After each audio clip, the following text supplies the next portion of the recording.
नीति वचन अध्याय 1।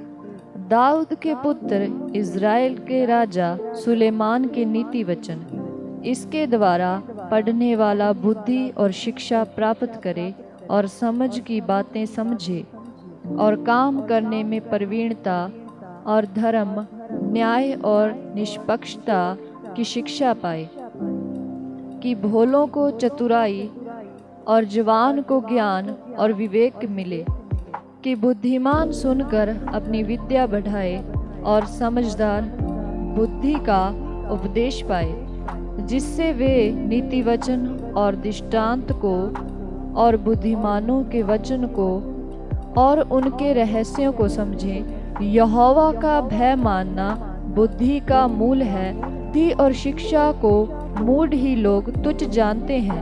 हे मेरे पुत्र, अपने पिता की शिक्षा पर कान लगा और अपनी माता की शिक्षा को न तज, क्योंकि वे मानो तेरे सिर के लिए शोभामान मुकुट और तेरे गले के लिए कंठमाला होगी। हे मेरे पुत्र, यदि पापी लोग तुझे फुसलाएं तो उनकी बात न मानना। यदि वे कहें हमारे संग चल कि हम हत्या करने के लिए घात लगाएं, हम निर्दोषों की ताक में रहें, हम अधोलोक के समान उनको जीवता कब्र में पड़े हुओं के समान नमूचा निगल जाएं। हमको सब प्रकार के अनमोल पदार्थ मिलेंगे, हम अपने घरों को लूट से भर लेंगे। तू हमारा साझी हो जा, हम सबों का एक ही बटुआ हो। तो हे मेरे पुत्र, तू उनके संग मार्ग में न चलना, वरन उनकी डगर में पाँव भी न रखना, क्योंकि वे बुराई ही करने को दौड़ते हैं और हत्या करने को फुर्ती करते हैं।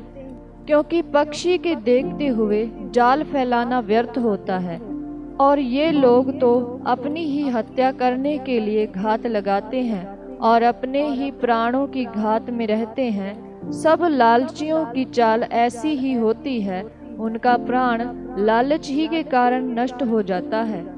बुद्धि सड़क में ऊंचे स्वर से बोलती है और चौकों में प्रचार करती है। वह बाजारों की भीड़ में पुकारती है, वह फाटकों के बीच में और नगर के भीतर भी ये बातें बोलती है।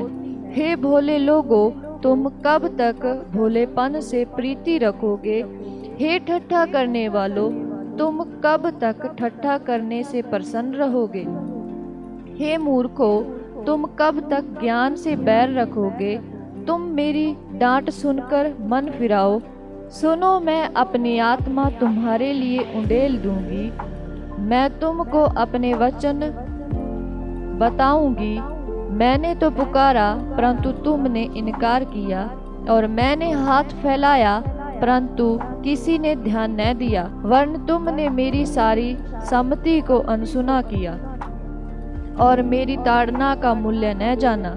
इसलिए मैं भी तुम्हारी विपत्ति के समय हंसूंगी, और जब तुम पर भय आ पड़ेगा, वरन आंधी के समान तुम पर भय आ पड़ेगा, और विपत्ति बवंडर के समान आ पड़ेगी, और तुम संकट और सकेती में फंसोगे। तब मैं ठट्ठा करूंगी। उस समय वे मुझे पुकारेंगे और मैं न सुनूंगी। वे मुझे यत्न से ढूंढेंगे परंतु न पाएंगे, क्योंकि उन्होंने ज्ञान से बैर किया और यहोवा का भय मानना उनको न भाया। उन्होंने मेरी सम्मति न चाही, वरन मेरी सब ताड़नाओं को तुच्छ जाना। इसलिए वे अपनी करनी का फल आप भोगेंगे और अपनी युक्तियों के फल से अघा जाएंगे, क्योंकि भोले लोगों का भटक जाना उनके घात किए जाने के कारण होगा, और निश्चिंत रहने के कारण मूढ़ लोग नाश होंगे। परंतु जो मेरी सुनेगा वह निडर बसा रहेगा और बेखटके सुख से रहेगा।